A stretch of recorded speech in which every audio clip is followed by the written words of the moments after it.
Hello hi. മമ്മൂക്കയുടെ bazooka cinema കണ്ടിറങ്ങി. Dino Dennis ആണ് cinema സംവിധാനം ചെയ്തിരിക്കുന്നത്. ഒരു പുതുമുഖ സംവിധായകന്റെ ഒരു സാധാരണ പുതുമുഖ സംവിധായകന് കിട്ടുന്നതിനേക്കാൾ ഒരു ഫേസ് കൂടുതൽ അദ്ദേഹത്തിന് കിട്ടിയിട്ടുണ്ട് കരൂർ ഡെന്നിസിന്റെ മകൻ എന്നുള്ള നിലയ്ക്ക്.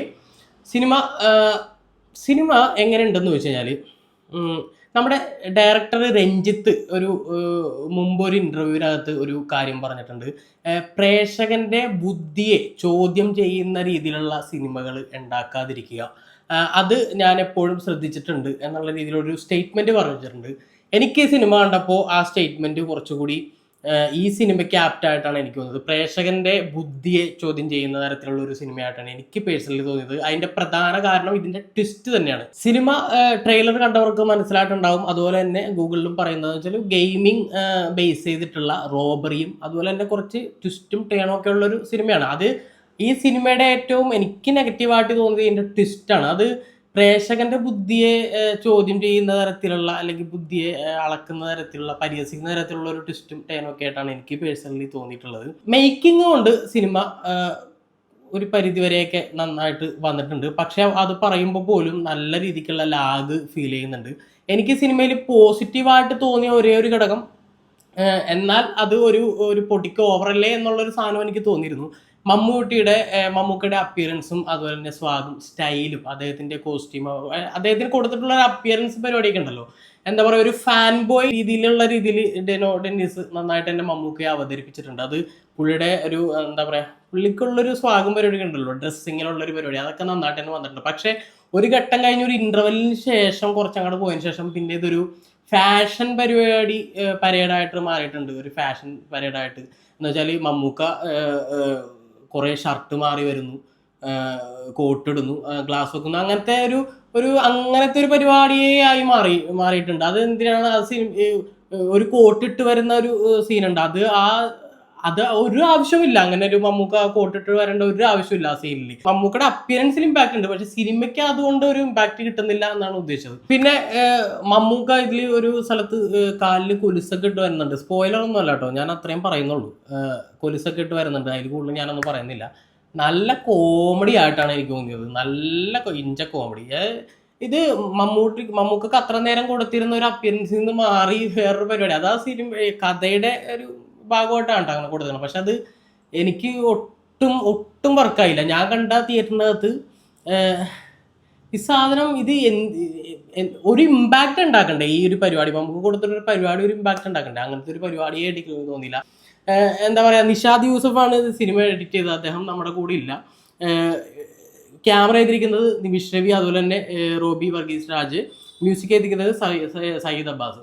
സിനിമയുടെ ഏറ്റവും വെറുപ്പിക്കൽ പരിപാടിയായിട്ട് എനിക്ക് തോന്നിയത് ബാക്ക്ഗ്രൗണ്ട് സ്കോർ തന്നെയാണ്.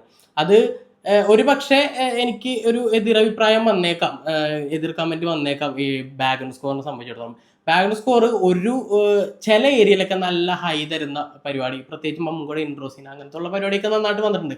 പക്ഷേ കുറച്ച് ഓവറല്ലേ എന്ന് ചോദിക്കുന്ന രീതിയിലാണ് ഭയങ്കരമായിട്ട് പല സ്ഥലത്ത് ഇങ്ങനെ ബൾജ് ചെയ്ത് നിൽക്കുന്ന തരത്തിലുള്ള ഒരു എന്താ പറയാ ബാക്ക്ഗ്രൗണ്ട് സ്കോർ ആയിട്ടാണ്. ആവശ്യമുള്ളിടത്തും ഇല്ലാത്തടത്തൊക്കെ ഭയങ്കര ലൗഡായിട്ടുള്ള എന്ന് വെച്ചാൽ അടി ഇങ്ങനെ അടിച്ചടിച്ച് നിൽക്കുകയാണ് ബാക്ക്ഗ്രൗണ്ട് സ്കോർ.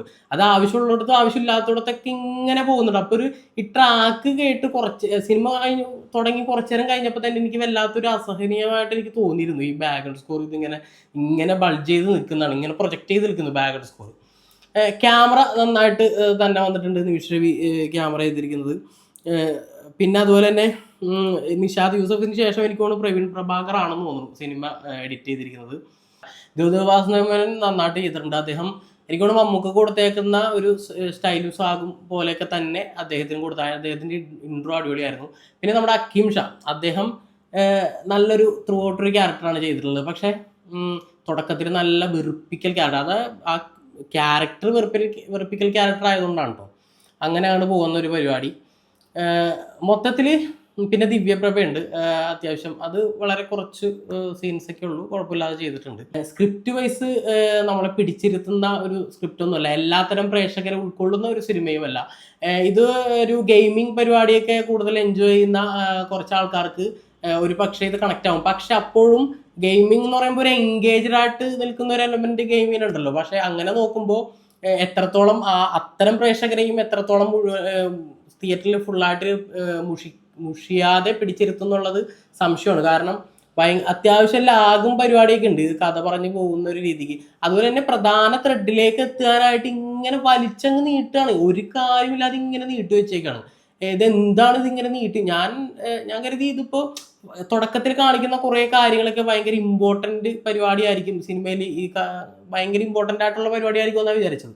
പക്ഷെ കുറെ അങ്ങോട്ട് ചെന്നൊരു ഇന്റർവെല്ലോട് അടുക്കപ്പിടിച്ച് എനിക്ക് മനസ്സിലായി ഇത് തുടക്കം കാണിച്ചതൊക്കെ വെറുതെ ഇങ്ങനെ പ്ലെയിൻ ആയിട്ട് നമ്മളെ കാണിച്ചു പോകുന്ന ഒരു പരിപാടിയാണെന്ന്. അതിന്റെ ഒന്നും ഒരു ആവശ്യമില്ല. ശരിക്കും അവിടെയൊക്കെ നന്നായിട്ട് കട്ട് ചെയ്തിരുന്നെങ്കിൽ സിനിമയുടെ ലെങ്ത് കുറച്ചാൽ അത്രയും എന്താ പറയാ പാക്കായിട്ട് നിൽക്കുമായിരുന്നു, ലാഗ് ഇല്ലാതെ നിൽക്കുമായിരുന്നു. ഇത് വെറുതെ ഇങ്ങനെ വലിച്ചു നീട്ടി. പിന്നെ സിനിമയിൽ മമ്മൂക്ക ആണുള്ള ഒരു മെഗാസ്റ്റാർ, സൂപ്പർ സ്റ്റാർ എന്നുള്ള രീതിക്ക് അതിനേക്കാൾ വലിയ ഒരു സൂപ്പർ സ്റ്റാർ സിനിമയിലുണ്ട്, ഒരു ക്യാമിയോ ആയിട്ട്.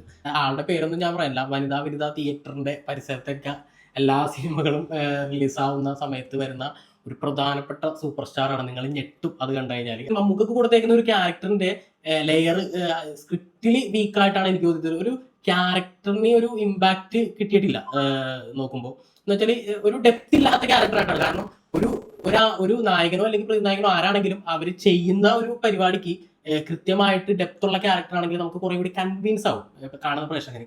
അതിവിടെ നന്നായിട്ട് മിസ്സായിട്ടുണ്ടെന്നാണ് എനിക്ക് തോന്നിയിട്ടുള്ളത്. എന്നിലെ പ്രേക്ഷകനെ ഒട്ടും എൻഗേജ് ചെയ്യിക്കാത്ത ഒരു സിനിമയായിട്ടാണ് എനിക്ക് പേഴ്സണലി ഫീൽ ചെയ്തത്.